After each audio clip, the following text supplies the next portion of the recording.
Stana Zigila, DJ Stana. Simple still made this. Stana takuda kufara ande kunotamira kumvura bose nyamunga variko vakazara saka ikoko hatidi vanonyara ndangada kusuwa zuva chando chinotonga usipo kwemazuva asi nindaizviziva kuti ndichakuona chete rimwe rezuva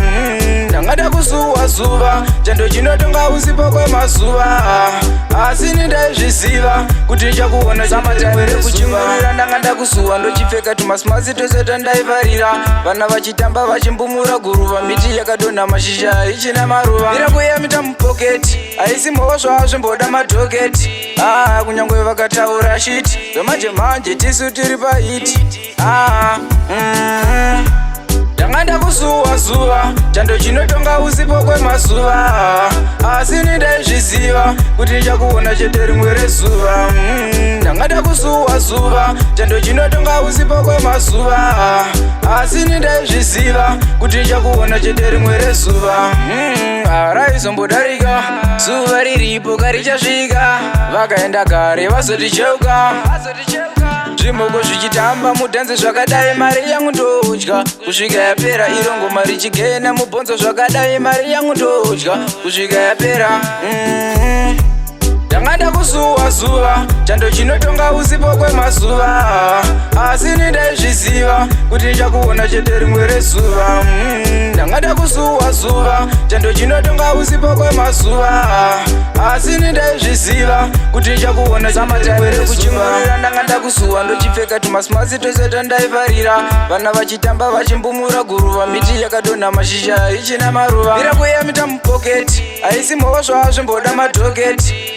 kunyange vakataura shiti zvemanje manje tisu tiri pahiti ndangada kusuwa zuva chando chinotonga usipo kwemazuva asi nindaizviziva kuti ndichakuona chete rimwe rezuva ndangada kusuwa zuva chando chinotonga usipo kwemazuva asi nindaizviziva kuti ndichakuona chete rimwe rezuva raizomboddarika zuva riripo karichasvika vakaenda kare vazoticheuka zvimoko zvichitamba mudhanze zvakadai mari yangu ndodya kusvika yapera irongo mari chigena mubhonzo zvakadai mari yangu ndodya kusvika yapera ndangada kusuwa zuva chando chinotonga usipo kwemazuva asi nindaizviziva kuti ndichakuona chete rimwe rezuva ndangada kusuwa zuva chando chinotonga usipo kwemazuva asi nindaizviziva kuti ndichakuona chete rimwe rezuva